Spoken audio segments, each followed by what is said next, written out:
Laplace equation solve करेंगे हम लोग न्यूमेरिकल मेथड से, फाइनाइट डिफरेंस मेथड से सॉल्व करेंगे हम इसको। लैप्लास इक्वेशन क्या करती है, ये आपके पास स्पेस डिपेंडेंट होती है और ये हीट डिस्ट्रीब्यूशन को जो डील करती है किसी भी प्लेट पर।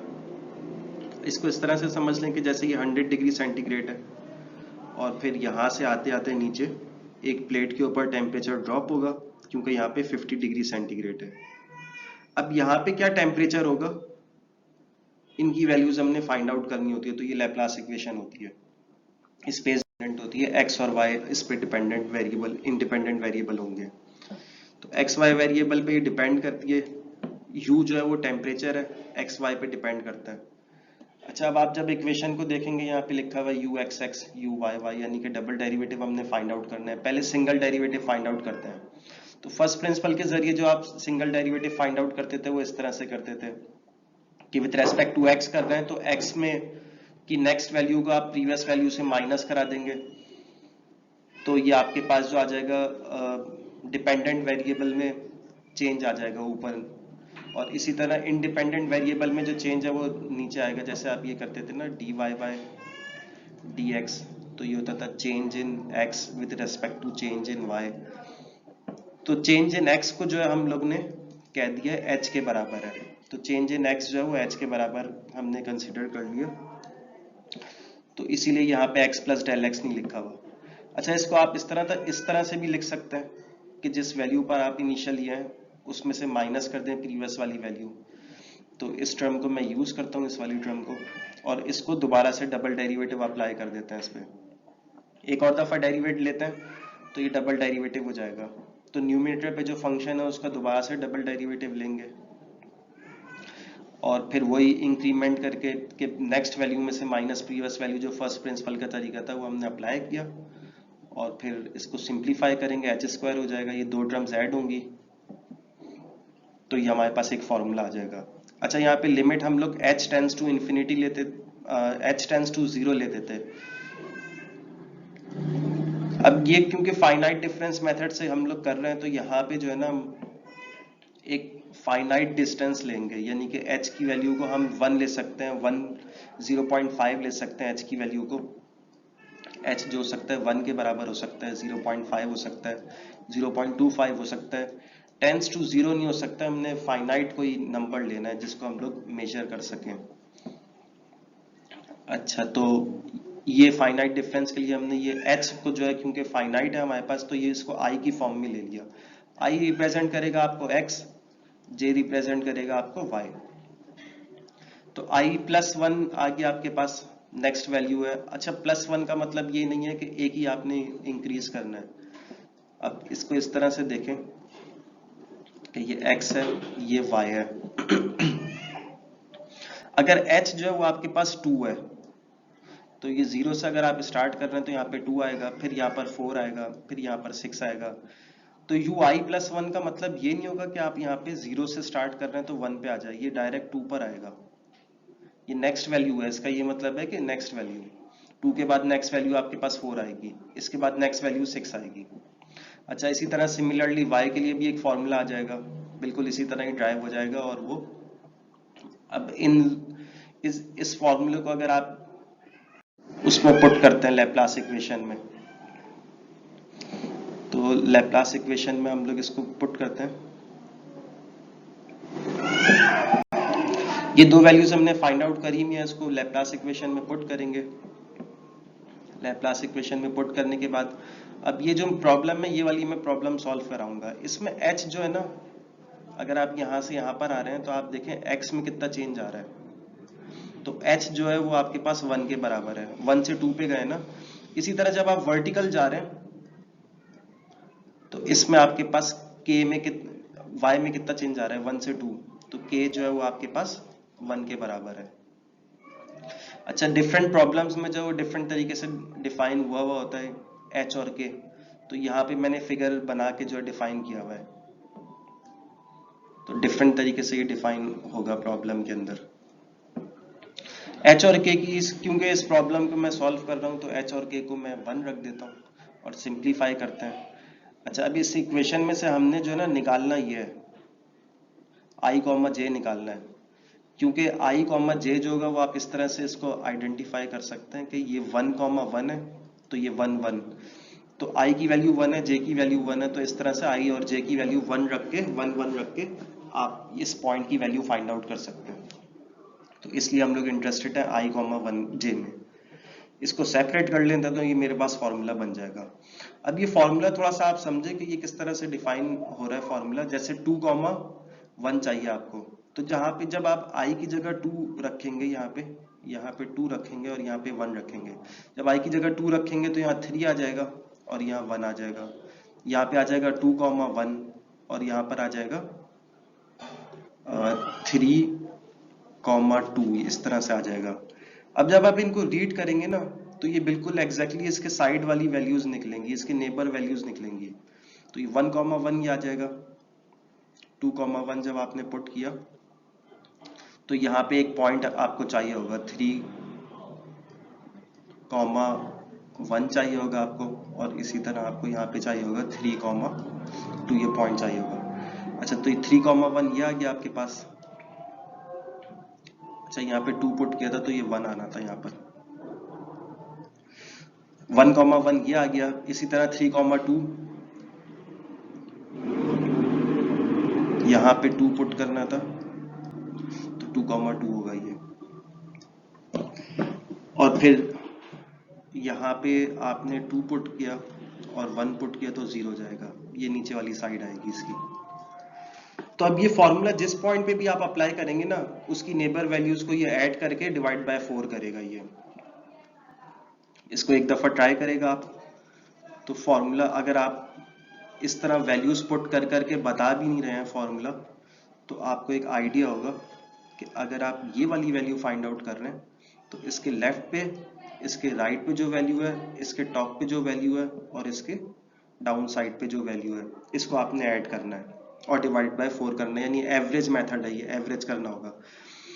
अच्छा, इसी तरह जो है जब 2 कॉमा 1 के लिए कर रहे होंगे तो ये पॉइंट तो हमारे पास है ही नहीं, यहाँ पे तो इंसुलेटेड है। यहाँ पे कोई टेम्परेचर दिया हुआ होता तो टेम्परेचर हम लोग लिख लेते, मसला नहीं था। अब ये इंसुलेटेड है, इंसुलेटेड के लिए हमें यहाँ पे एक इमेजिनरी पॉइंट निकाल लगाना पड़ेगा। इमेजिनरी पॉइंट लगाते हैं नेक्स्ट, उसमें ये 3 कॉमा 1 और 3 कॉमा 2 ये एक इमेजिनरी पॉइंट लगाएंगे। अब इस इमेजिनरी पॉइंट की जो हमने वैल्यू फाइंड आउट करनी है, यहाँ पे हीट जो है वो एक्यूमुलेट होती रहेगी ना, हीट यहाँ पे जो है वो डिक्रीज होगी ना, वो जो है इंक्रीज होगी। टेम्परेचर ड्रॉप होगा ना आपके पास टेम्परेचर राइज होगा। यहाँ पे ये जमा होता रहेगा ये, क्योंकि ये इंसुलेटेड है। तो इस पॉइंट को हमने फाइंड आउट करना है। इसकी भी एक छोटी सी डेरिवेशन है, तो ये डेरिवेशन यहाँ से स्टार्ट करते हैं। फर्स्ट प्रिंसिपल मैंने यूज किया विद रेस्पेक्ट टू एक्स। अब ये इसको देखने की जरूरत नहीं है, वापस वही चीज है फर्स्ट प्रिंसिपल। अच्छा, इसमें मैंने एक काम ये करा है, क्योंकि जब आप ये फाइंड आउट करेंगे ना इसी तरह, इसके लेफ्ट और इसके राइट, इसके टॉप और इसके डाउन साइड, इसके राइट साइड, तो यहाँ पे आपके पास होगा 4 कॉमा 1। अब ये पॉइंट तो है ही नहीं, ये तो चले बाउंड्री पे एक पॉइंट है 3 कॉमा 1, अब ये 4 कॉमा 1 तो है ही नहीं, ये तो प्लेट से आउटसाइड पॉइंट है, तो ये एग्जिस्ट ही नहीं करता। तो इस पॉइंट को फाइंड आउट करने के लिए मैं ये डेरिवेशन कर रहा हूँ छोटी सी एक। तो 4 कॉमा 1 आपके पास ये फाइंड आउट करना होगा। अच्छा, ये 2h मैंने इसलिए लगाया है कि देखें ये i प्लस 1 और इससे प्रीवियस वैल्यू क्या होगी, i प्लस 1, और इससे पहले वैल्यू क्या होगी, i होगी आपके पास, यानी कि इस तरह से i और i प्लस 1, और i से भी प्रीवियस वैल्यू होगी आपके पास i माइनस 1। तो अगर मैं ये डबल डिफरेंस ले रहा हूं ना, तो नीचे h का डिफरेंस जो होगा ना वो भी डबल आएगा, तो इसलिए आपके पास 2h चाहिए। ठीक है, तो ये इसलिए यूज कर रहा हूं क्योंकि मुझे ये वाला पॉइंट यहाँ पे शिफ्ट करना होगा।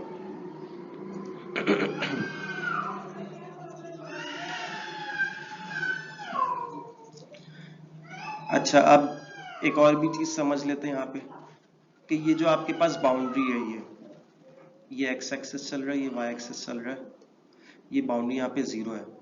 इस पूरी बाउंड्री में x की वैल्यू जो होगी वो 0 रहेगी, यानी कि टेम्परेचर x की वैल्यू 0 रहेगी, और y जो होगा वो चेंज हो सकता है। यहाँ पे y 1 हो सकता, ये 1 है, यहाँ पे y यहाँ पे 2 है, तो ये y जो है चेंज हो सकता है। यहाँ पे वैल्यू क्या होगी टेम्परेचर की, 75। अगर इस बाउंड्री पे आप डेरिवेटिव ले लें विथ रेस्पेक्ट टू एक्स या विथ रेस्पेक्ट टू वाई, तो 75 का डेरिवेटिव क्या होगा, 0 होगा। तो बाउंड्री पे डेरिवेटिव जो है वो 0 होगा। तो इधर मैंने बाउंड्री पे डेरिवेटिव जो है, क्योंकि अब ये भी मैं बाउंड्री के लिए सॉल्व कर रहा हूँ ये, तो इधर मैं डेरिवेटिव जो 0 रखूंगा। और ये एक मैंने फॉर्मूला बना लिया, U I plus one J is equal to U I minus one J. ये सिर्फ बाउंड्री कंडीशन के लिए ये वाला फॉर्मूला। अच्छा, अब इसमें वही मुझे मसला जो आ रहा था 4,1 का मसला आ रहा था। 4,1 पुट करूंगा, यानी कि आई की जगह मैंने 3 रखा और जे की जगह 1 रख देता है। तो ये मेरे पास 4,1 जहां पे भी आएगा ना वहां 2,1 रख देंगे हम। तो चलें, वही जो हमारे पास पिछला फॉर्मूला बना हुआ था उसमें हमने आई की जगह 3 रखा, जे की जगह 1 रखा और फिर उसमें वैल्यूज पुट कर दी। अब ये जो यहाँ पे 4,1 आया है ना, इसकी जगह हम रख देंगे 2,1 और ये ऐड हो जाएगा। अब इसको भी हम लोग जो है देख लेते हैं तरीका इसका। अगर ये बार बार फॉर्मूले में आपने पुट नहीं करना, डेरिवेशन भी नहीं करनी इसकी, तो आप ये सोच लें कि जब भी इंसुलेटेड पॉइंट होगा, जब भी इंसुलेटेड पॉइंट होगा तो इसके नीचे आपने वैल्यू को ऐड कराना है 50, इसके ऊपर वाली वैल्यू को आपने ऐड कराना है और इसके लेफ्ट साइड वाली वैल्यू को ऐड कराना है, और इसके राइट साइड पे वैल्यू कोई नहीं है तो लेफ्ट साइड वैल्यू को आपने मल्टीप्लाई बाय 2 करना है। ये तो ये यही फॉर्मूला बना हुआ है। देखिए 3,1 का फॉर्मूला क्या है कि ये 2u21 जो है ना, ये वाली वैल्यू, इसको 2 दफा मल्टीप्लाई कराया है, फिर इसके ऊपर वाली वैल्यू आ जाएगी 32, ये आ गई 32, फिर इसके बाद नीचे वाली वैल्यू आ जाएगी, वो आ जाएगी 50, और इसी तरह 32 फाइंड आउट किया इन्होंने। तो इसके लेफ्ट साइड वाली वैल्यू को 2 दफा मल्टीप्लाई कराया है ये, इसके नीचे वाली वैल्यू को 1 दफा लिखा, इसके ऊपर जो है वो टेम्परेचर 100 चल रहा है तो वो 100 लिख दिया और डिवाइड बाय 4। इस तरह हमने तमाम फार्मूलाज ऑब्टेन कर लिए। तो अब ये मैं वैल्यूज दोबारा से ये पहले करके दिखाना चाहिए था। तो अब सबसे पहले हम लोग u11, u21, u12 और u22 ये हमने करना है सॉल्व। तो i और j की जगह 1 1 रखते हैं तो ये फॉर्मूला बनेगा। अब अगर आपने बिल्कुल एग्जैक्टली फॉर्मूला रीड नहीं भी करना तो आप ये देखें 1 1 का फॉर्मूला इस तरह का ही बनेगा कि इसके लेफ्ट साइड वाली वैल्यू, इसके राइट साइड वाली वैल्यू, इसके टॉप वाली वैल्यू और इसके नीचे डाउन साइड वाली वैल्यू, इन सबको ऐड करा के डिवाइड बाय 4 करेंगे। तो इस तरह के ये फॉर्मूलाज बन रहे हैं।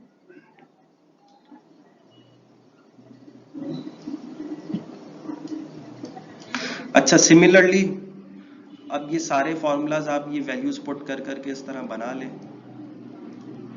ये फॉर्मूलाज मैंने बना लिया। अच्छा, तो आप चाहें तो यहाँ से स्टार्ट ले सकते हैं। जब भी आपके पास प्रॉब्लम आए तो आपने यहाँ से स्टार्ट लेना है। ये uij आपने एक ये स्टैंडर्ड फॉर्मूला लिखा और इसमें आपने वैल्यूज डालनी शुरू कर दी। अच्छा, अब इसी तरह जो है ये जो 3 1 है ना, ये तो इंसुलेटेड पॉइंट के ऊपर है। तो इसको जो आप दूसरे तरीके से जो अब मैंने बताया था कि इंसुलेटेड पॉइंट पे राइट साइड पे तो कोई नहीं होगा, प्लेट से बाहर चला गया वो पॉइंट, तो लेफ्ट साइड वाले को आपने 2 दफा मल्टीप्लाई करा लेना है। तो ये इस तरह से फॉर्मूलाज बने हुए हैं। तो ये सारे हमने फॉर्मूलाज बना लिए और इनको एक जगह जमा कर दिया।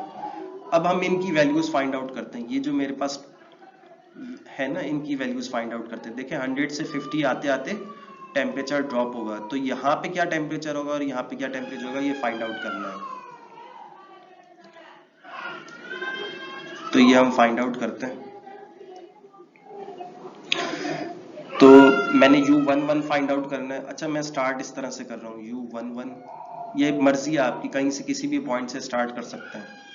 फिर 21 और u31, फिर u12, u22 और u32, इस तरह से हमने स्टार्ट करा। अच्छा, वो जो हमारे पास तमाम ये जो फॉर्मूलाज बने हुए हैं ये असल में जो है ना, ये सिस्टम ऑफ इक्वेशन है। और ये सिस्टम ऑफ इक्वेशन जो है ना, इसको जब आप अरेंज करेंगे ना, तो ये सिस्टम ऑफ इक्वेशन जो है डायगोनली डोमिनेंट है। ये तो डायगोनली डोमिनेंट है, तो इस पे हम लोग अब लगा रहे हैं ओवर रिलैक्सेशन मेथड लगा रहे हैं हम लोग, या गॉस सीडल भी लगा सकते हैं आप, या ओवर रिलैक्सेशन मेथड मैं इस वक्त लगा रहा हूँ। तो ये वैल्यूज हम फाइंड आउट करेंगे। इनिशियली आपने तमाम वैल्यूज को जीरो ले लिया, और गॉस सीडल में भी यही करते थे कि इनिशियली सबको जीरो ले लेते थे। अब U11 फाइंड आउट करते हैं, या तो आप फॉर्मूला देख के वैल्यूज डालेगा, या फिर आप पिक्चर देख के, फिगर देख के डाल देगा ये। तो देखें U11 आपके पास क्या बनता है। U11 के लेफ्ट पे क्या चल रहा है, 75 चल रहा है, और डाउन पे क्या चल रहा है, 50 चल रहा है। तो 75 प्लस 50, तो ये 125 ही आ गया आपके पास। इसके टॉप पे क्या चल रहा है, 12 चल रहा है, और इसके राइट साइड पे क्या चल रहा है, 21 चल रहा है। तो ये तो जीरो है इनिशियली, और फिर प्लस 125 डिवाइडेड बाय 4, तो ये इसका आंसर आएगा 31.25। अच्छा, अब ये क्योंकि ओवर रिलैक्सेशन मेथड लगा रहा हूँ, ओवर रिलैक्सेशन मेथड में मैंने लैम्डा की वैल्यू जो है 1.5 ली हुई है।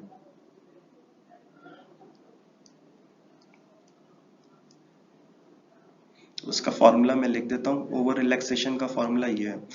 अच्छा, ओवर रिलैक्सेशन फॉर्मूला जो है वो, इसको आप लगाएंगे तो ये काफी गॉस सीडल से स्लो कन्वर्जेंस है इसकी, ये बहुत ज्यादा आइट्रेशन ले लेगा आपकी सॉल्व करने में।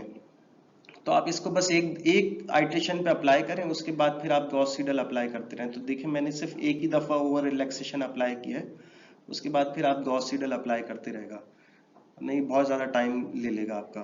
अच्छा, ये फॉर्मूला किस तरह से है कि जो भी आपके पास वैल्यू आई है, ये न्यू वैल्यू, इसमें आप लैम्डा मैंने 1.5 लिया हुआ है, तो ये जो न्यू वैल्यू है इसको आप 1.5 से मल्टीप्लाई कराएं, और ये जो ओल्ड वैल्यू है आपके पास 1 माइनस 1.5 से इसको मल्टीप्लाई कराएं, तो ये 1 माइनस 1.5 जो है वो 0.5 बन जाएगा। अच्छा, ओल्ड वैल्यू तो आपके पास यहाँ पर 0 है, तो जब ये ओल्ड वैल्यू आप इनिशियली 0 पुट करेंगे सब जगह, तो ये वाली टर्म तो खत्म हो जाएगी, तो आपके पास बचेगा सिर्फ ये। तो यानी कि जो भी वैल्यू आ रही है ना 31.25, इसको आप मल्टीप्लाई करा दें 1.5 से। अब हम पूरा फॉर्मूला हर दफा नहीं सॉल्व करेंगे, क्योंकि हमें पता है इनिशियली तो वो 0 0 0 है, तो पूरा फॉर्मूला हम हर दफा वो ये वाली टर्म जो है वो कैंसिल करेगा। तो अब ये जो 31.5 है इसको मैं मल्टीप्लाई करा देता हूँ 1.5 से, according to over relaxation formula. और ओवर रिलैक्सेशन की वैल्यू जो है, ओवर रिलैक्सेशन की वैल्यू जो है असल में ये थोड़ा सा इंक्रीज करती है, बूस्ट करती है ये, तो ये 1 से लेके 2 के दरमियान होती है, तो 1.5 रखते हैं यूजुअली। तो 31 को मैं मल्टीप्लाई करूंगा 1.5 से, तो 46.88 आ जाएगा मेरे पास। फिर 2 1 के लिए अब आप फाइंड आउट करेंगे, 2 1 आपके पास ही आ गया। फिगर से करें तो इस तरह करें कि लेफ्ट राइट वाली वैल्यू और इसके टॉप वाली वैल्यू और इसके नीचे वाली वैल्यू, नीचे तो 50 चल रहा है, तो इसको मैं एक दफा फॉर्मूला लिख देता हूँ इसका। नीचे 50 चल रहा है, फिर प्लस इसके लेफ्ट पे जो चल रहा है U11 चल रहा है, U11 हम निकाल चुके हैं, ये 46 रखूंगा मैं, तो इसकी जगह मैं 46 रख देता हूँ 0.88। अच्छा, फिर इसके बाद रखेंगे आप U22 है इसके ऊपर, और इसके राइट साइड पे जो चल रहा है U31 चल रहा है, और फिर नीचे की जो चल रहा है वो 50 चल रहा है, और डिवाइडेड बाय 4। तो इसको मैं कैलकुलेटर में जस्ट सिंपल एवरेज निकालेंगे तो 24.22 आ जाएगा। फिर इस पे ओवर रिलैक्सेशन लगाते हैं, मल्टीप्लाई बाय 1.5, तो 36.33 आ जाएगा। अच्छा, इसी तरह जो अब ये सॉल्व करते रहते हैं हम लोग।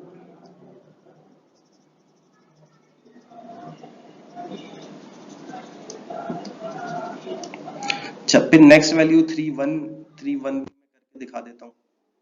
30.66 आएगा, वो किस तरह से आएगा, ये 31 का फॉर्मूला ही आ गया आपके पास,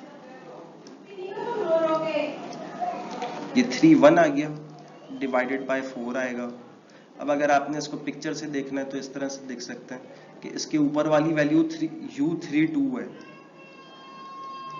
और इसके नीचे जो चल रहा है वो 50 चल रहा है, ये बाउंड्री जो चल रही है ये 50 की चल रही है, प्लस 50 आ गया। अब इसके राइट साइड पे कुछ नहीं होता, तो इसके लेफ्ट साइड को जो आप 2 से मल्टीप्लाई करा लेंगे, ये ड्राइव हुई हुई चीज है ये, तो U21 को आप 2 से मल्टीप्लाई करा लेंगे। अच्छा 21 हम कैलकुलेट कर चुके हैं,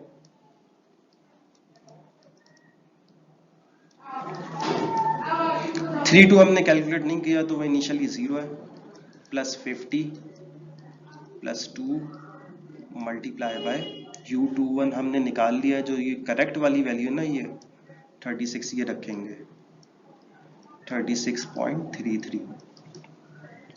अच्छा अब इसी तरह इनको अब हम लोग कंटिन्यू करते रहते हैं, इसी तरह यही आप तरीका अप्लाई करते रहेगा और ये फाइंड आउट करते रहेगा वैल्यूज। अब इस पे ओवर रिलैक्सेशन हम लोग अप्लाई करते हैं,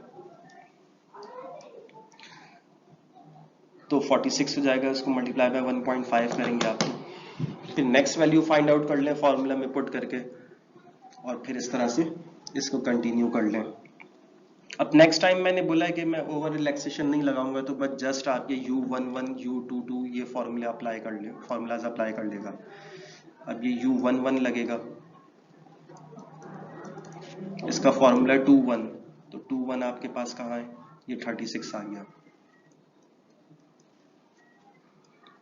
फिर प्लस 1 2 ये 83 आ गया, और फिर 125 और डिवाइडेड बाय 4, तो आंसर आएगा आपके पास 61.33। अब ये आप कंटिन्यू करते रहें, ये वैल्यूज आती चली जाएंगी आपके पास। अभी 2 डेसिमल तक मैंने रखा है, तो देखें 4 आइट्रेशन के बाद जो है वो 4 आइट्रेशन पे भी थोड़ा डिफरेंस आ रहा है, 5th आइट्रेशन पे थोड़ा सही हो रहा है, 6 आइट्रेशन पे जो है होल नंबर तक तो सही हो गया ये आपके पास, देखें कोई चेंज नहीं आ रहा आपके पास, ये 68 है, ये भी 68 है, ये 67 है, ये भी 67 है, 67 67 81 81 83 83 83 83। अच्छा इसको फर्दर आइट्रेशन हम लोग करते रहेंगे, तो 2 डेसिमल तक जहां करेक्ट आ रहा था वो ये 11th आइट्रेशन पे करेक्ट आ रहा था 2 डेसिमल तक, ये 42 आ गया, ये 41 आ गया। तो ये आपके पास डिस्ट्रीब्यूशन आ गई है टेम्परेचर्स की, तो ये असल में आपने ये फाइंड आउट करना था, और ये तो इमेजिनरी पॉइंट है, तो ये कैलकुलेशन के लिए बहुत ज़रूरी है, लेकिन जो डिस्ट्रीब्यूशन आपको चाहिए थी वो आ गई। अब ये एरर भी अगर आपने अप्रोक्सीमेट एरर निकालना है, तो अप्रोक्सीमेट एरर के लिए कम से कम 2 आइट्रेशन होनी चाहिए, तो पहली आइट्रेशन ये आ गई और फिर दूसरी आइट्रेशन ये आ गई, तो मैं इसका फॉर्मूला लिख देता हूँ आपको। वही फॉर्मूला था आपके पास के प्रीवियस वैल्यू एब्सोल्यूट सबसे पहले लगाएंगे, ये एब्सोल्यूट लगा लिया आपने। प्रीवियस वैल्यू आपके पास कितनी थी 46.88, फिर माइनस नेक्स्ट वैल्यू 61.13, और फिर डिवाइडेड बाय जो नेक्स्ट वैल्यू आपके पास 61.13, और फिर मल्टीप्लाई बाय 100 करेंगे, तो इसका आंसर आएगा आपके पास 23.32। तब आप ये देखें, पहले आपके पास 23% एरर था, और फिर आहिस्ता आहिस्ता एरर जो है वो 0.01 रह गया एरर। तो ये तमाम एरर्स मैंने इस तरह से निकाले, अप्रोक्सीमेट एरर है, रिलेटिव एरर कहलाते हैं ये।